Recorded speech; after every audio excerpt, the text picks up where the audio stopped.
你有没有过这样的瞬间，在本该学习的夜晚，点开了一集又一集的短视频，一抬头，凌晨2点，在决心减肥的第一天，被一块蛋糕轻易俘获，并安慰自己明天再开始，在拿到工资的瞬间，就把它变成了最新的电子产品和一堆几乎不穿的衣服，而不是投入那个可能几年后才有回报的理财计划。我们每个人都带着一套名为人性的出厂设置，它在远古时代帮助祖先存活，但在今天，这套古老的系统正成为我们人生最大的阻力。你的人性渴望安逸，逃避痛苦，寻求及时满足，而这个时代所有高级的回报、财富、智慧、深度关系都建立在延迟满足、直面痛苦和长期主义之上。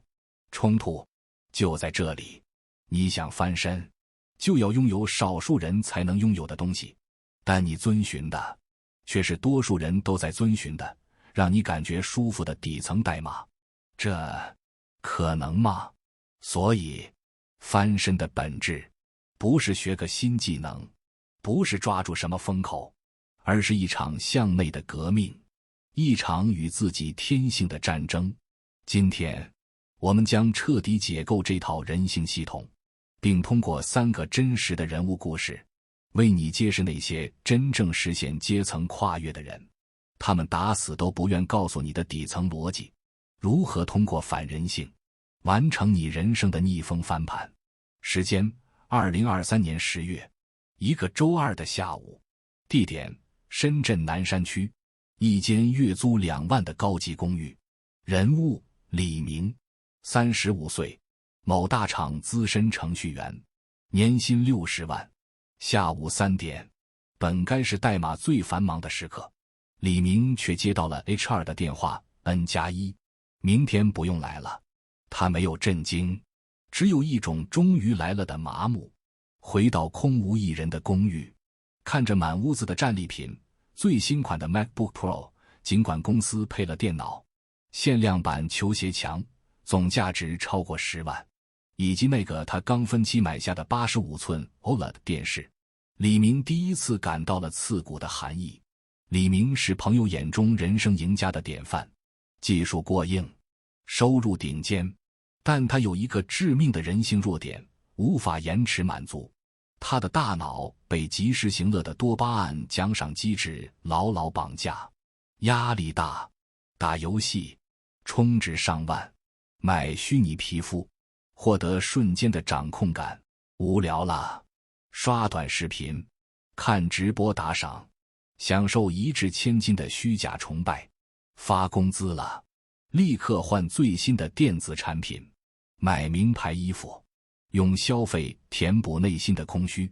他看起来那么努力，996是家常便饭，技术博客也写得有模有样，但实际上，他只是在用勤奋的表象来掩盖自己从不进行困难思考的现实。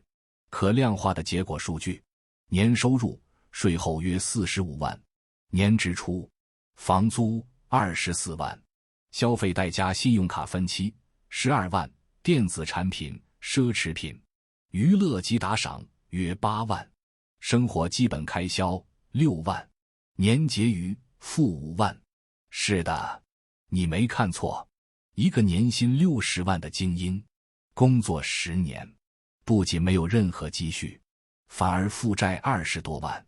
他所有的安全感都建立在那份看似稳定的高薪工作上。当裁员的靴子落下，他的人生瞬间崩盘。被辞退的那个晚上，李明破天荒的没有点外卖，而是第一次走进了厨房。他想做一碗最简单的鸡蛋面，却发现自己连酱油和盐都分不清。看着锅里那坨黏糊糊的面条，他突然意识到，自己这10年，除了写代码，竟然没有任何一项能让自己活下去的技能。他甚至不如一个会做饭的家庭主妇有抗风险能力。那一刻，他不是被公司抛弃了，而是被他自己的人性，那个只追求爽、逃避一切难的自己，彻底抛弃了。李明的悲剧是无数现代人的缩影，我们都掉入了人性的3个陷阱。陷阱1，及时行乐 The Marshmallow Trap。陷阱2，避难趋异 The Comfort Zone Trap。陷阱3，自我原谅 The Excuse Trap。如何爬出这些陷阱？答案就藏在反人性的3个核心法则里。时间：2019年，一个闷热的夏夜。地点：杭州，一间不足10平米的出租屋。人物：张静，32岁，创业失败，负债200万。丈夫因为不堪压力，与她离了婚。父母劝她回老家，找个安稳工作。全世界都告诉她，你不行，放弃吧。出租屋里没有空调，只有一台滋滋作响的旧风扇，蚊子在耳边嗡嗡作响，汗水浸湿了床单。张静看着手机里催债的短信和女儿熟睡的脸，第一次没有哭。她打开一个笔记本，写下了第1行字：我的错误日志。在人生谷底，张静没有选择抱怨、逃避或自我原谅，她启动了第1个反人性法则，停止做自己的辩护律师，开始做自己的首席检察官。她花了整整1周的时间，对自己进行了残酷无情的复盘，专业术语生活化类比。这就像给自己的人生公司做一次最严格的审计。你不能说市场不好，而要问，是我对市场的哪个判断错了？你不能说运气太差，而要问，是我的哪个决策把命运交给了运气？张静的错误日志节选：1、错误，盲目扩张。在现金流最紧张时，开了3家分店。星号根源挖掘，连问5个为什么。为什么开分店？因为想快速占领市场。为什么那么急？因为看到对手在扩张，产生了群体认同的焦虑。为什么会焦虑？因为对自己的核心优势没有清晰认知，把规模等同于安全感。最终根源，思维懒惰，用战术上的勤奋开店，掩盖了战略上的懒惰思考。2、错误，核心产品更新迭代缓慢。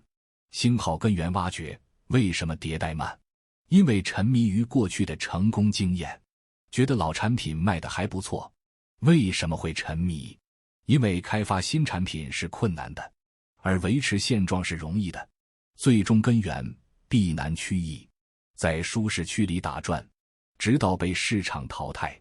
这个过程极其痛苦，每写一条都是在揭开自己的伤疤。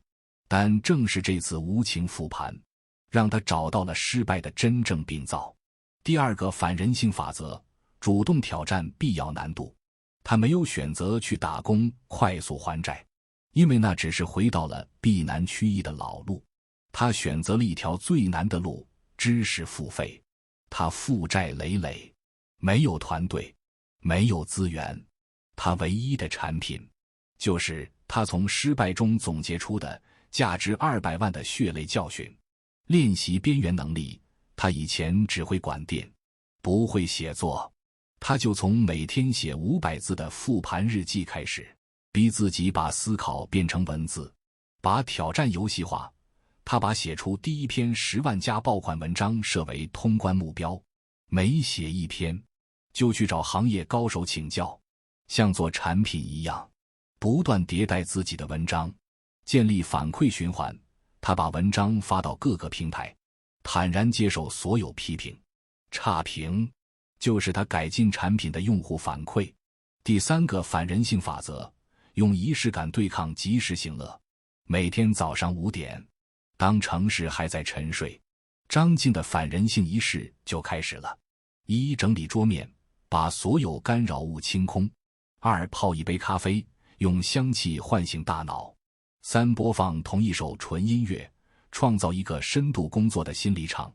这个小小的仪式像一个开关，把他从一个想刷手机、想赖床的普通人切换成一个自律到可怕的战士。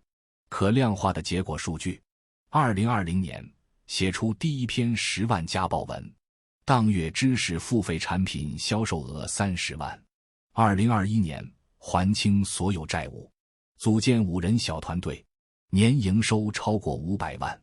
2023年成为头部财经博主，公司年营收突破2000万。2022年冬天，张静在杭州买下了自己的第一套房。签合同的那天，他没有发朋友圈，而是开车回到那间不足10平米的出租屋门口。他看着那个熟悉的窗户，想起那些汗流浃背、蚊子嗡嗡叫的夜晚。他没有感到喜悦，只有一种平静。他终于明白，真正的翻身，不是赚了多少钱，买了多大的房子，而是你终于拥有了那种即使一无所有也能从谷底爬起来的能力和笃定。李明和张静的故事是2条截然不同的人生轨迹，源于同一个起点，如何面对人性。李明顺从了人性，选择了舒服，最终被生活狠狠地惩罚。张静反抗了人性，选择了困难，最终赢得了人生的掌控权。现在轮到你了，你不需要负债200万，也不需要经历裁员的阵痛，才能开始改变。你只需要从现在开始，在你的人生系统里植入3个更高级的反人性算法。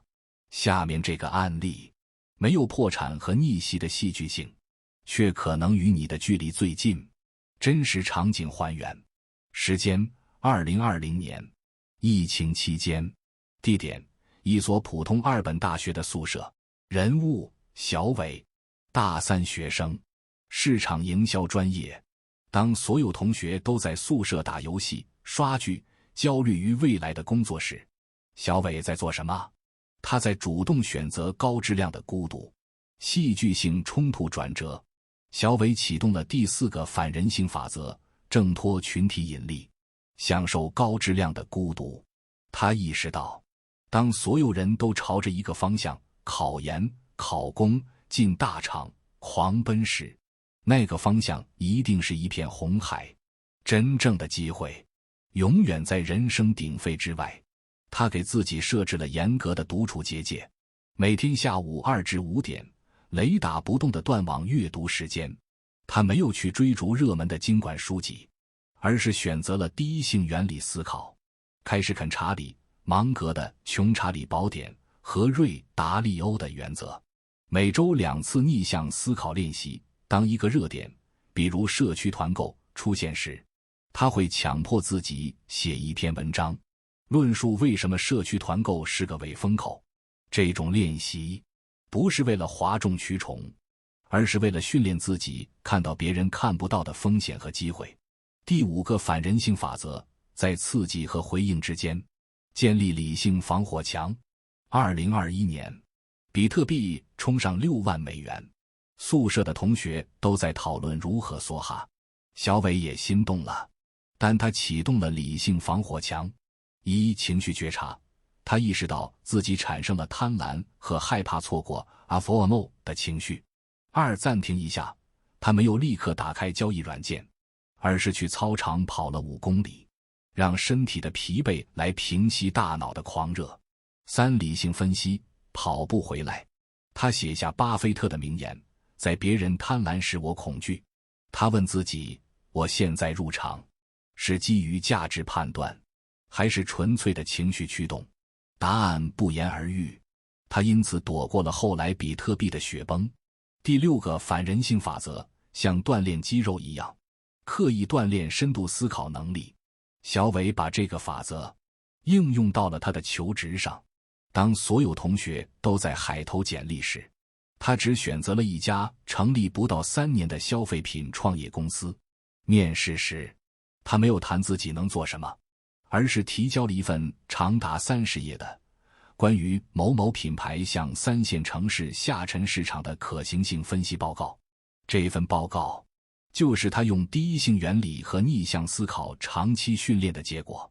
专业术语生活化类比，这就像打德州扑克，普通玩家只看自己的2张底牌，而高手会根据场上所有信息，推算对手的牌，并预测未来几轮的发牌。